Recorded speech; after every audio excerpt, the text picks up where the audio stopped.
Welcome to Fred Chando Analysis, ladies and gentlemen from wherever you are watching us. I want to say I'm grateful for your sacrifice to this channel. If you are watching us for the first time, allow me to request you with profound humility to subscribe to our channel and click the notification bell. Give our videos many likes so that YouTube can recommend them to more viewers. What is wrong with Brother Francis Atwoli, the Secretary General of the Central Organization of Trade Unions in Kenya? I have studied Atwoli for some times. A man who was speaking things the way they were. A man who does not call a spade a big spoon. He has always been a thorn in the flesh to the previous administrations because he speaks for the Kenyan workers. But of late, I have seen a change of tune. He was always very controversial. Now he presents a very reconciliatory tone. In fact, Atwoli has always been a close ally of Raila Odinga, and they have always read from the same page. But it seems like now opposite directions. The first time Atwoli shocked Kenyans was that time when the government, the Ruto administration, had proposed that they want to increase an NSS deduction, the National Social Security Fund deduction. Apparently, a Kenyan worker was being deducted normal 200 shillings, but the government proposed that they had increased that deduction to 6% of gross salary. And when Raila Odinga criticized this and said that Kenyans are already grappling with the very many financial challenges that the government does not need to increase any more deductions, Atwoli supported the government. And he said that this was an idea whose time has come. And people were shocked. Then yesterday, when Raila Odinga led Azimio leaders to criticize the government's move to start a process of removing Cherera and her team from office, and Raila Odinga said that William Ruto is becoming dictatorial, Atwoli jumped in and said that we have not yet reached. The Ruto administration is taking us back to the state of affairs last witnessed in the Nyayo regime of the 1980s. This kind of anything under the sun in Kenya. We are not yet there. When we are there, we will be able to talk. But those who are talking are leaders. And even this current government has not said nobody should say whatever he wants to say. So we are not yet ready there.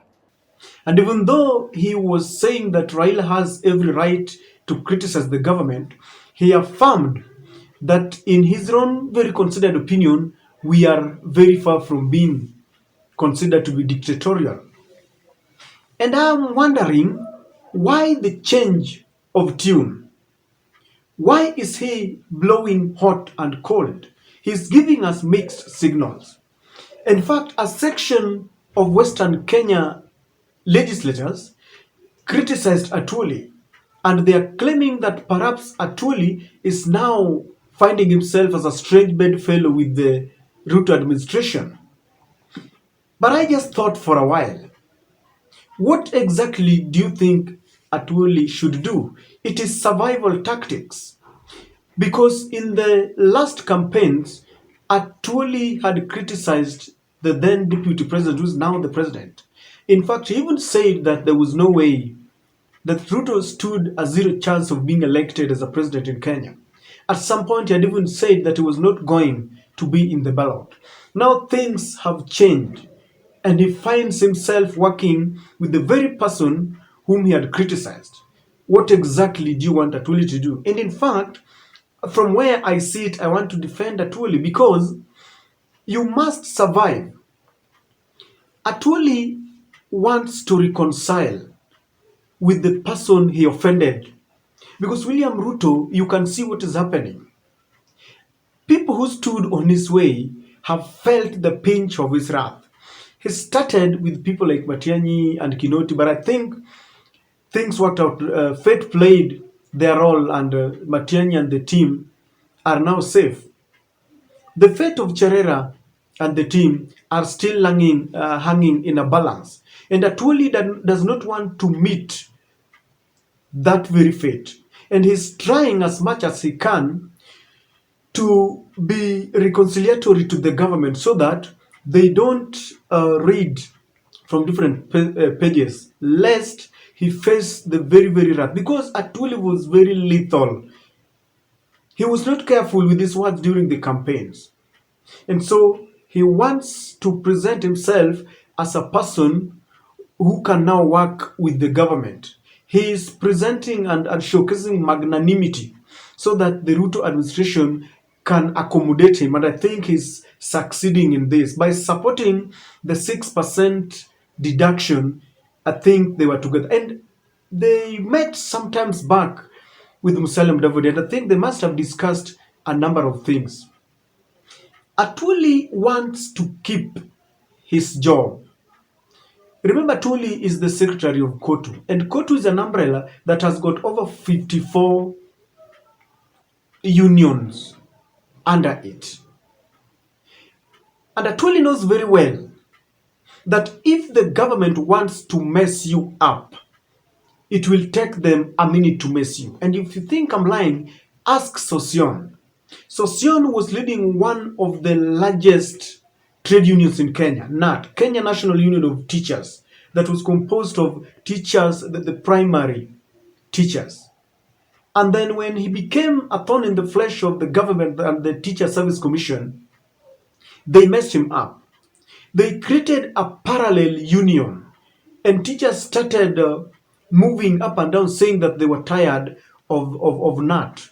Some of them stopped remitting their monthly contributions.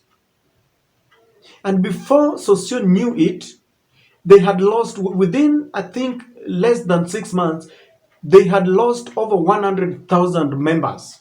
And this means that remuneration went down. They had to cut down their budget.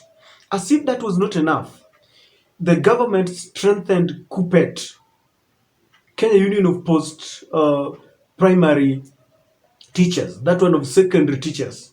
And very many teachers wrote letters requesting to transfer their names to the KUPPET, and Sosion was messed. So if the government wants to mess Atwoli, they can easily create a parallel union and fund it and make it strong.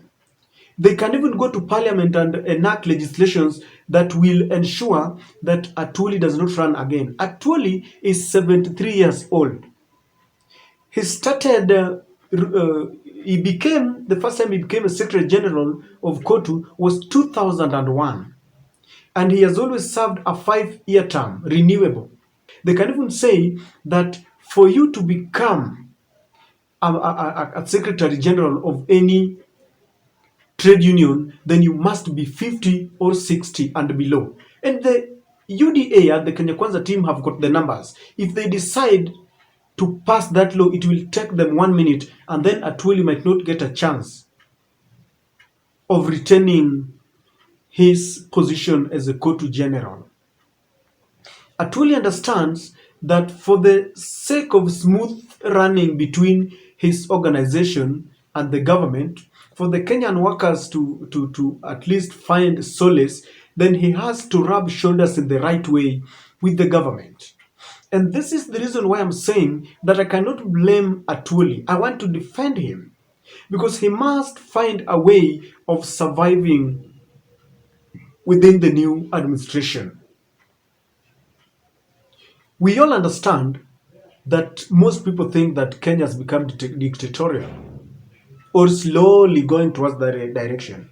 And we all understand that 6% deduction to the National Social Security Fund is something that is not welcome, especially now that Kenyan worker is grappling with very many challenges. But Atwoli had to side with the government for his survival. Ladies and gentlemen, it is not only Atwoli who has done this. You've seen some former governors switching camp and now supporting William Samoei Ruto. Some members of parliament who criticized him are now supporting him. Why? Some of them are not doing this because they like him, but circumstances have called for this to happen. And you are likely to see Atwoli speaking the same language with the government. He has now left Raila to criticize the government alone. The GMO thing that is going to affect his workers, because he always calls them his workers. He has never spoken, even asking the government to bring all the stakeholders on board to encourage public participation as is entrenched in our constitution is something that has become a tall order for Atwoli. Why? Because he knows very well he must survive, ladies and gentlemen. And for the people who are criticizing Atwoli, I want them to understand that it is survival for the fittest. And that is my take, ladies and gentlemen.